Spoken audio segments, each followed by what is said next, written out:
म्हणजे विश्वातलं दुसरं अस्तित्व काय आहे तर समाज. एक पहिले मी आहे, माझ्या भोवती समाज आहे, माझ्यासारखी सगळ्या व्यक्ती आहेत, समाज आहे. तिसरं अजून काय आहे तर तिसरं असं आहे की मानवेतर सृष्टी आहे. मी आहे, समाज आहे, याच्या व्यतिरिक्त या सृष्टीत आहे ना काहीतरी. मानवेतर सृष्टी आहे. काही चर आहेत, काही अचर आहेत, काही सजीव आहेत, काही निर्जीव आहेत. ही चर अचर आहेत, नद्या आहेत, नाले आहेत, डोंगर आहेत, दर्या आहेत, पशु आहेत, पक्षी आहेत, प्राणी आहेत, जे जे म्हणून काही माझ्या अनुभवाच्या कक्षेत येतं ते सगळं आहे मानवेतर सृष्टीमध्ये. काही चर आहेत, काही अचर आहेत, काही सजीव आहेत, काही निर्जीव आहेत.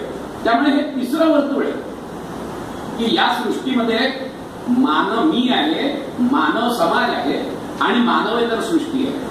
आणि अजून चौथं कुठलं आहे अस्तित्व तर आमच्या सगळ्या फिलॉसॉफीमध्ये, वेस्टर्न फिलॉसॉफी असो, ईस्टर्न फिलॉसॉफी असो, सगळ्यांनी एक गोष्ट मान्य केलेली आहे की संपूर्ण सृष्टी ज्याच्यातून निर्माण झालेली आहे त्या चैतन्याची नावं वेगवेगळी आहेत. परंतु एक नक्की लोकांनी सांगितलं की अशी कुठली तरी एक तत्व आहे, ते वन प्रिन्सिपल की ज्याच्यातून ही सगळी सृष्टी निर्माण झालेली आहे. मग त्याला कोणी बिग बँग म्हणून, नाही तर कोणी ब्रह्मतत्व म्हणो, कोणी पुरुष प्रिन्सिपल म्हणो किंवा कोणी शिवतत्व म्हणो. परंतु